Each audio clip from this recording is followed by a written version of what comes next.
Good evening. How you doing, Mr. Steve? You know what? I'm good. It has been a long week already because I'm taking off. I get to go with my daughter on a little adventure. She lives in Arizona. I'm going to fly out there on Sunday, and then we're driving to California, and she gets to see my old stomping grounds and hang out with a high school friend of mine that we've been friends for a long time.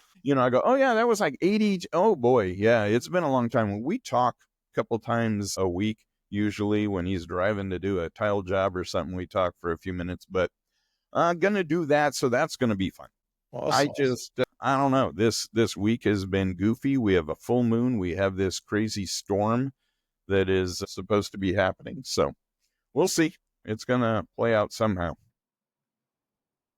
Well, welcome back to another episode of the Hopecast. This is number 4?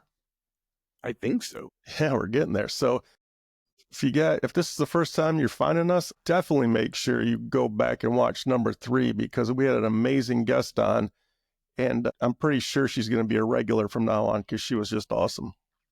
Yes, a lot of great information, and she sent us some coping techniques as well. Like he said, if this is the first episode, go back to 1 and kind of catch up. Just binge us on a weekend or something when you're kicking back, because a lot of good information. We are going through this journey live with you, right? If you've been there, if you are getting ready, maybe you've had the diagnosis, maybe you've had surgery, maybe it's coming back, maybe it's wherever you are.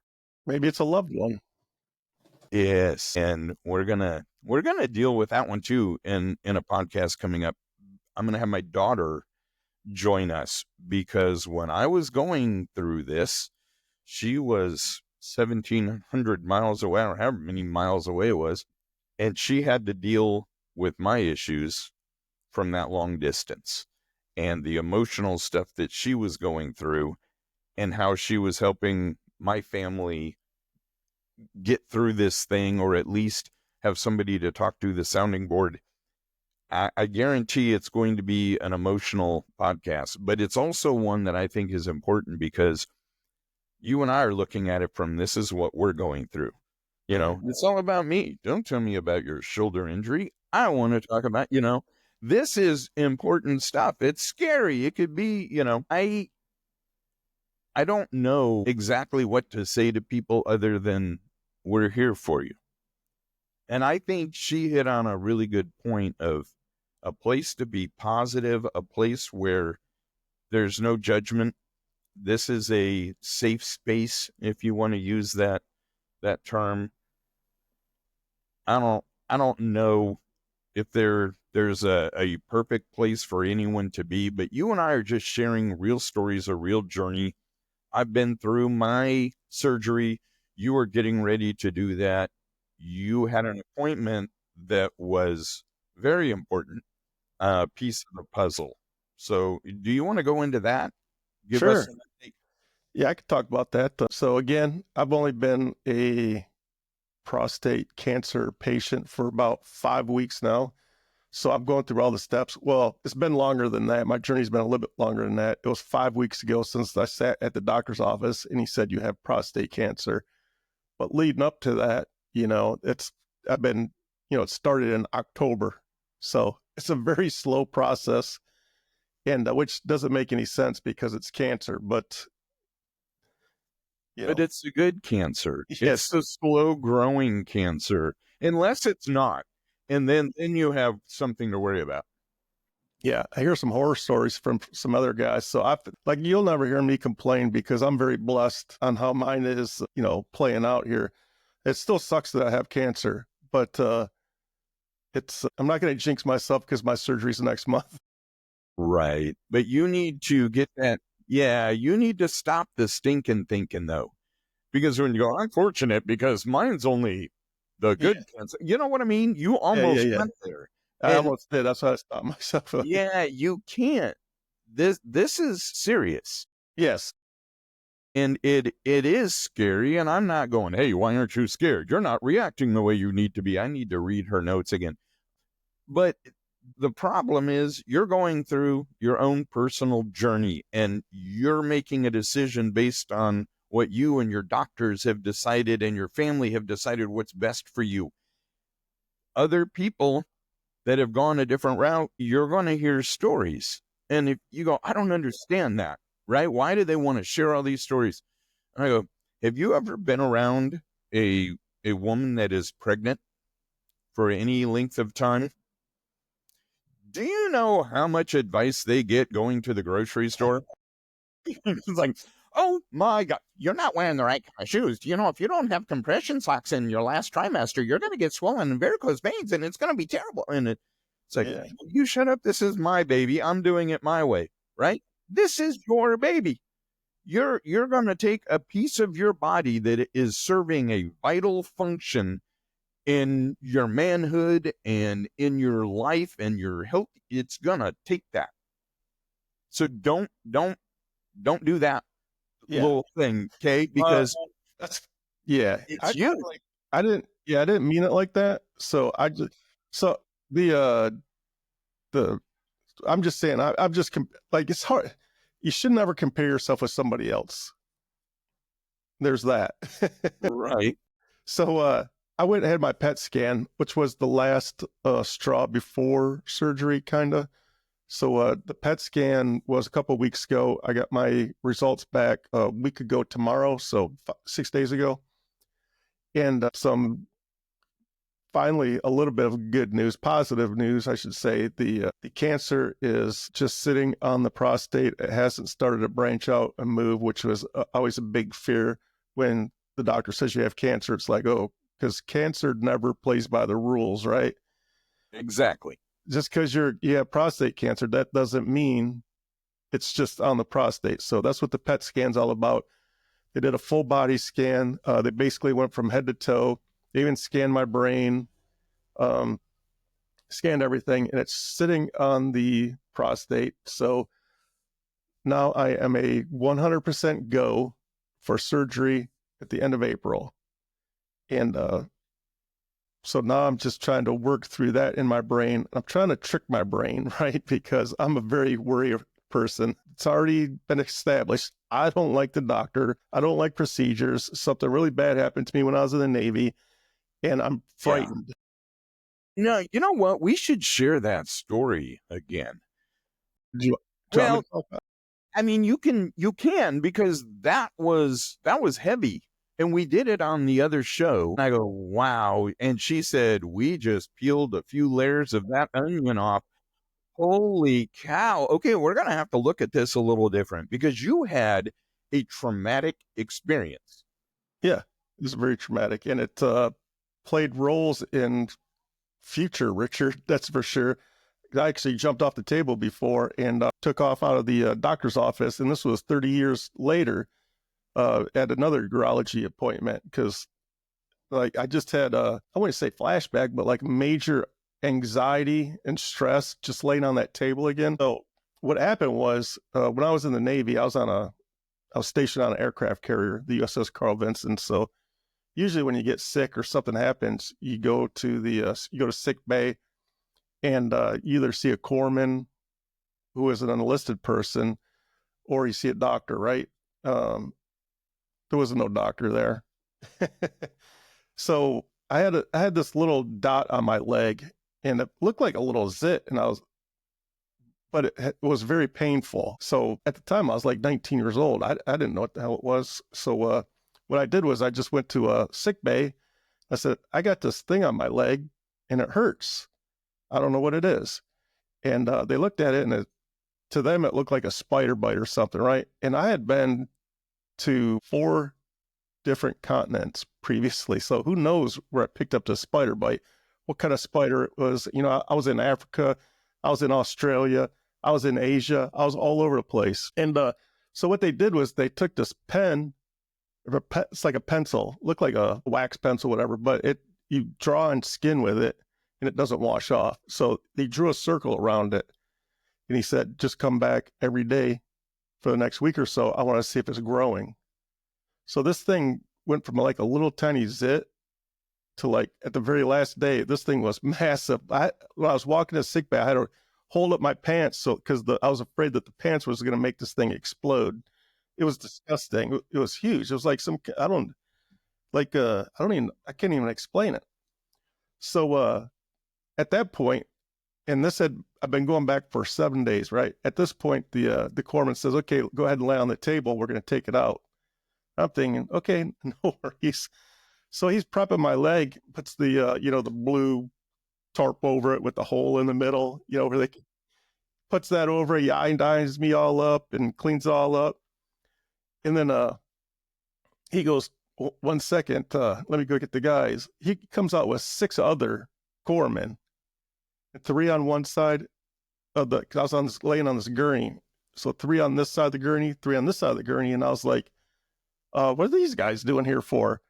And his exact words were, they're going to hold you down. I'm like, why are they going to hold me down? And I was like, I could see that they're getting ready to start to cut. I was like, aren't you going to numb it? He's like, no, we can't numb it because it's hot to the touch. So numbing won't take. And I was like, that's weird. I've never heard of that before. I'm like, how about like an aspirin or something? Like, can you give me some for pain? They're like, nope, we got you. So 6 guys literally laid on top of me and pinned me down. And the 7th guy cut all the way down to the bone and pulled this poison, whatever it was, out and cleaned it. And like, he was digging in there, scraping, pulling stuff out. And then You don't need this. yeah. And then after he was done, he takes this 6-foot long piece of string gauze and he starts putting it in there, and he takes like this wood stick and he's sticking it, put a hole. This is how big the hole was. He's packing it. Yeah, 6 foot of gauze he packed in there. And then, so because the concept was they wanted it to heal from the inside out, except the top just healed over, the skin healed over again. There's a big gaping hole in my leg, perfect breeding ground for bacteria. So I get the concept, but like a Vicodin or something would have been nice. Yeah, at first I said, okay, tell me you were kidding with that story when we were done. You go, no, absolutely not. It happened. So service jacket. If you experience something crazy like that, right? It's in your brain. We talked about this. That's why we say listen to last week's show, because we go through this and he hits on this story, but it's going to come back and haunt you. And why it didn't give you nightmares for 30 years is But I don't understand, because that's crazy. Are you like, if somebody hugs you too tight, you freak out? It's just, you better be invited in my bubble or I'm going to knock you out. Yeah. So doctors, man. So how did you decide to leave a procedure? Oh, so years later, so I met my wife. I get out of the Navy. I met my wife. We have 3 great kids. And I said, you know what? I'm almost 40 years old. I don't want any more kids. So I'm going to go get it taken care of. And my wife's like, yeah, right. You're not going to go to the doctor, because she already knows my backstory, right? So you ain't going to go to the doctor. I called the urologist up, make an appointment. So I show up for this appointment on Friday. You go for your consultation on a Friday, and then the next Friday you go for the procedure, to get your vasectomy. So he's like, okay, this is what we're going to do, blah, blah, blah. And he explains it all. I'm like, okay, great. And I said, can I get a Vicodin or something? Like, can you give me something to calm my nerves? And my brother-in-law had just had it done just weeks ago, and they gave him 2 different pills, and like they made him loopy, and he just sailed right through it. And the urologist literally looks at me and goes, no, you don't need nothing. It's not a big deal. We have 6 corpsmen that we're going to bring in here.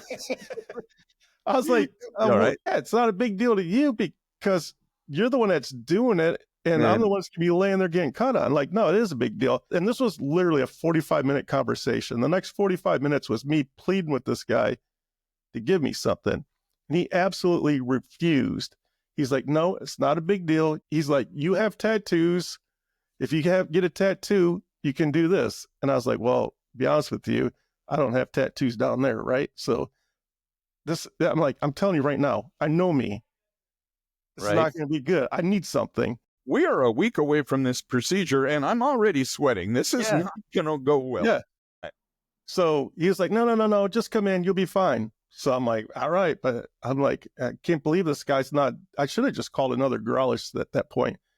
So the next Friday, my wife drives me down there. I walk in the office. My wife is sitting in the waiting room. I go back with the nurse. They clean me all up, iodine me again. They got everything all laid out. And the doctor comes in. He's talking. And he was literally this far away with this needle. And I said, whoa, wait a second. Let's talk. He's like, yeah, what's up? I said, man, I told you, man, I need something. I'm freaking out right now. He's like, no, man, it's good. Trust me, it's good. It's not a big deal. I'm like, again, it's not a big deal to you because you're on the other side. You're on the other side of the scalpel. I'm telling you, it's a big deal for me. And he's talking. He's like, no, it's not a big deal. It's going to take 5 minutes and I'll be done. I rolled off the table, walked over, grabbed my pants, put my pants on, and I walked out the door, went to the waiting room. And my wife says, you're done already, right? That was quick. And I said, nope, didn't happen. And I walked out the office. And then the urologist comes out and gives my wife a pill. She gives him a Valium.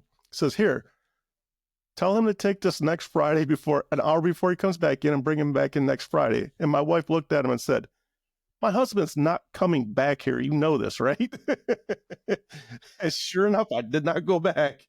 Yeah, I was going to ask if that ever had to happen, but. So I do not have a vasectomy, but there's one on my credit report. That guy still charged me and I refused to pay, so he put it on my credit report. But, that was 15 years ago, so I'm sure it's off now. Well, yeah, now they say that's not going to affect. Okay, they say a lot of things, and we're not going to talk about that's not this kind of podcast. So anyhow, this is kind of stuff that's rolling up to next month now, right? This kind of stuff that's in my head.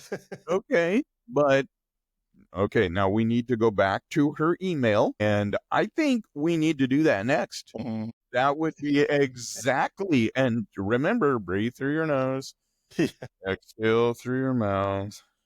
Yeah. Inhale. And they had the one where you tighten your muscles up, or a group of muscles, and you hold it for 10 or 15 seconds and you release it. And when that release happens, you can feel the tension, right? It goes, if you do it, you just tension it, and you go, wow. And that's that feeling you have to grab onto and go, that's what I need to do. I will tell you, every time I go into the doctors and they go, okay, we're going to get a IV started, they have a heck of a time. They go, oh, your veins are deep, and they roll. And I said, yeah. And they go, are you dehydrated? I go, no, they're there. You just have to hit them, right? And so they go to do this, and I take my fingernail from my thumb into my index finger, and I just push, right? And there's a pain. It's a controlled pain. You know when to stop.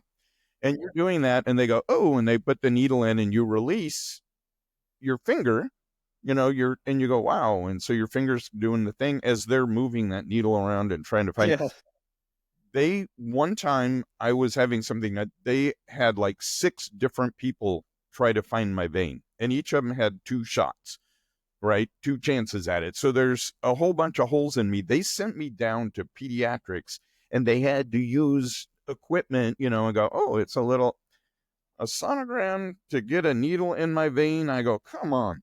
But needles, and that's that little thing I do when they go, okay, this is going to be with a procedure. I do that because then I can control the pain and what's going, and it makes you concentrate on that. So you need to find something that is going to help you get to that happy place.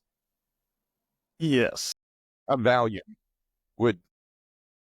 Well, the funny thing is, I don't take pills, man. Like, right. I don't take pain pills. I just don't like the feeling, right? Mm-hmm. But I also don't like pain, like, especially in certain regions. Right. But the surgery, I don't think I'll have an issue with because I'm going to be out cold. Mm-hmm. Yeah. I hope I don't wake up. But, the vasectomy you're wide awake and like it's.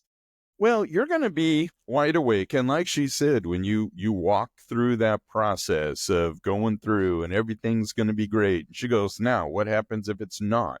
And that's when that panic hits. And you go, you need to go back up to where you were.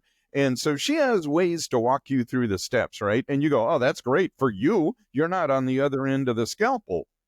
because it's that same thing, right? But they make this, they know how scared you are with all of this, and they will give you something to, hey, this is going to calm your, you know what this is? It's a antibiotic before we do it.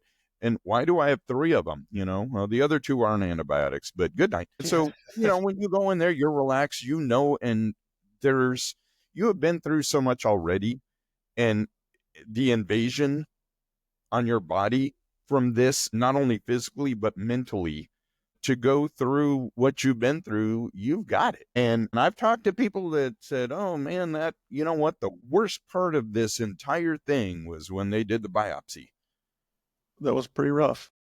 Okay. So he said, if you got through that one, you've got it. And I think he even had something to calm him down. We didn't have that. I know I didn't. You said you didn't. Did not. No, but after hindsight, I didn't really need anything. It was your mind plays tricks with you. It builds up this big, like, I don't even know what to call it. It builds it up, and then when it happens, it's like, oh, that wasn't bad. Right. It's, you're getting on a roller coaster. You're doing something, adrenaline junkies do it. Hey, what if my parachute doesn't open when I jump out of the plane, right? Your parachute's going to open. You're going to land on the ground. You're going to be sore. You're going to have a little back buddy with you for 7 to 10 days. And those things are things you worry about. But the first thing you have to do is get through it, right? When I was mine, don't listen to my story, because it was a little wild, and I had a lot of post-operation complications. And so I have a little different take on a lot of the things that happen on the backside, but at the same time, I was in the hospital. I was in ICU. I was, doing some weird things. They released me, came back. I had those abscesses in my stomach. You're not going to get that. But if you do, can I tell you something? I'm here. Right. I got through it. I got to the point where they said, you are sick, sick, sick. And I go, well, what are you going to do? And they go, we're still trying to figure it out. And your kidneys shut down, your liver's shutting down, and you're connected to all of this stuff they're pumping into you to get you better, and you're getting worse. And they can't figure it out. And you have 2 ports in your, it was weird. It was scary. But at the same time, I didn't know going in. I was doing what you're doing, and you look at that page, and it's all the horror stories and all the scary things, right? Because the people that breeze through their operation, they're not going to stick around on a support group page forever. They may pop up and go, hey, you know what? A 3-month checkup, undetectable. And everybody goes, yay, and you don't hear from them for 3 months. Right. There is a movement on that page, and I don't know how it started. I posted some things because of what you experienced. I had things on there going, you know what, people, be nice. It's support. It's love. Stop being ugly and stop telling people that they're jerks. So I was doing those things, and you get all these people liking it. And I don't know if the admins paid attention to it, or if we're in that weird wave, because it was all positive for when I first got on there, and then it got dark, and then it was kind of just back and forth. And now it seems to be flowing back to the positive side, because stinking thinking's going to get you, and you can't be negative in this space, right? You've got this. Yeah. Your wife's going to be there waiting for you and go, oh my, I want to see, you have a catheter now, don't you? And you're going to go, but they tried to give me, even through all of the stuff I went through, they go, here, what do you need for pain? And I said, bring me some Tylenol, or, whatever's going to help with swelling and this and that. And they go, well, we can give you have a script here for, and I go, I don't want that. I don't need narcotics at this point. Yeah, I don't want narcotics. I feel like I'm going to die. I don't want something that's going to let my brain go, let's do it, and jump on. No, I didn't need it. So why would I take it? I was having a hard enough time dealing with everything and trying to remember what doctors were saying, being 2 hours from home. And, my wife wasn't there. We recorded Are you doing that with your appointments when you go into the doctors? Are you hitting record every time you walk in? No, I didn't even think about it. That's a And good I idea. Maybe I apologize. should have done that. I apologize because that's something that, I mean, I've done it since, the beginning of smartphones, because I would go to the doctor and my wife would say, well, what did they say? And I go, oh, everything's good. And she goes, did the doctor say, And so anyhow, I needed it for other things, right? So as they were going, okay, what we need to do is talk about, and they use terms you don't know in the doctor's office, and they block you out a whopping 15 minutes. And if they're behind, they want to do it in 5. And so when you go to the regular doctor, they're not taking the time to answer your questions. But when they do, as soon as they give you bad news, what else did he say after he said you have cancer? And you go, I have no idea. well, that's why she's here, because she's taking notes. And, we recorded stuff, and I did it in the hospital. When the doctors would come in, I would hit record because I was out of it. And they would say, oh, well, what we're going to do. And so when my wife said, what are they doing? And I would say, here's the file. She would listen to it. And it was a way for her to be in the room when she wasn't. So she needed that. And I needed that because somebody with a level head, needs to help you through this. You're going to be a little loopy. Yeah. Well, I'm very fortunate because the hospital's literally 15 minutes over there. So my wife will be there the entire time. There you go. And see, there's your support, and you're going to be fine. Yeah. All right. So you're done with that. I didn't get a PET scan. I wish I had, because my brain now thinks if I had that and they said, ooh, it's escaped the margins, would they have been able to see that before I had surgery? And then if I knew that, would I still do surgery because I had this monster lesion hanging out, Pyrad 5 lesion hanging off the side of your, okay, I would have done the same thing. But at some point, your brain questions what you're going to do. Yeah. And it doesn't help that people that aren't in your shoes, don't have your numbers, don't have your diagnosis, that are trying to go, what happened to my Uncle Charlie? He Exactly. had that and he didn't do anything and he lived to be 92. Yeah, he got diagnosed with a 3-3 when he was 87. I mean, they stopped checking PSA at some point because they go, no, it's not going to get you. If it was something, you would have had it. They said the more aggressive cancers are when the younger you are, you have a better chance. And how do you deal with that information? You have a better chance. What is that chance? How does it improve what you can't get the answers because nothing is written for your diagnosis.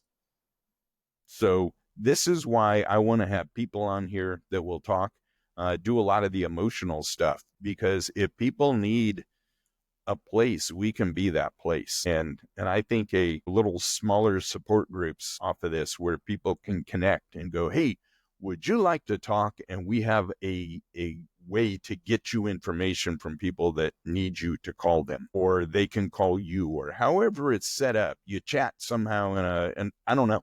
You have been doing these podcasts for 4 years. So, I think if we came up with an idea where we could have a room off of something somewhere where people could connect there too, might be fun, something to look into.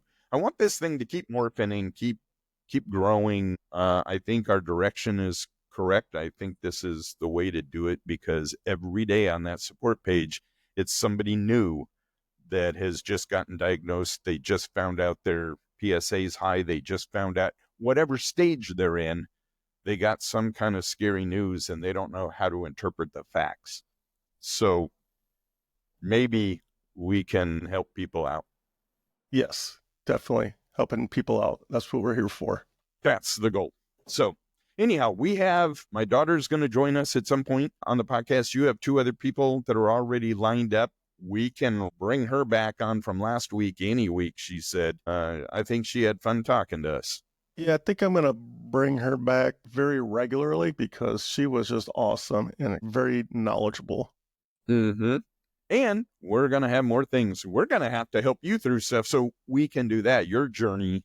And she can be on there to help with that too, and go, well, what technique did you use? Did it work? And I don't know. There's something. If we can help somebody get through this thing, I'm for it and I'm ready to go. Yes. So, are you like adding links and all of this stuff on the bottom yet? What kind of I'm link? just saying, if people need to get in touch with us, where do they go? What's easy? Yeah, I will start doing that.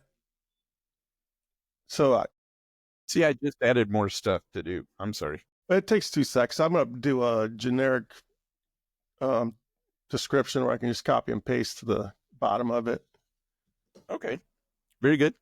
All right. So, people, you know what? All we're going to do is keep doing what we're doing. You guys keep tuning in, keep sharing the podcast. Please rate it. You can listen anywhere you listen to podcasts. Tell a friend, share the show if you think somebody could use some of the information that that we're using or we're giving you. And if you guys want to be part of this, to share a journey, maybe as a spouse that wants to talk about that, and that one's going to be emotional because they're the ones that really love us in the end, right? Yes. So, all right, you guys, take it easy. Come back and see us. We will be back and we'll have some California stories maybe. Yes. I love California. What part of California you guys going to? We will be in Hollywood and then go up into Ventura County and obviously Pacific Coast Highway. We're going to do that from, leave LA, hit the beach, and then drive up Pacific Coast Highway because there's a lot of stories I can share with my daughter. And yeah, now you can follow along with this too because she's going to be on the show and we're going to talk and you're going to see she's a really cool person. So I'm looking forward to it. it'll be good. Awesome. It'll be good. All right, sir. All right. Thank you. And if you're listening right now still, thank you very much. We much appreciated. Check out his brand new podcast he just started just recently. He's got 2 episodes down. Yeah. Sure, he would appreciate you listening. I listened to it this morning at work, and it's very good. Well, thank you. It's therapeutic. It's getting my brain back behind a microphone and the whole radio world. And Yeah. now my daughter just wrote and said, "Are we doing it next Monday?" So we'll see how that works. All right. Yeah, sure. We'll get her on the schedule and we'll talk. So anyhow, sir, you hang in there. Stay positive in the brain, and we'll talk next time. Yes, sir. See you guys next week.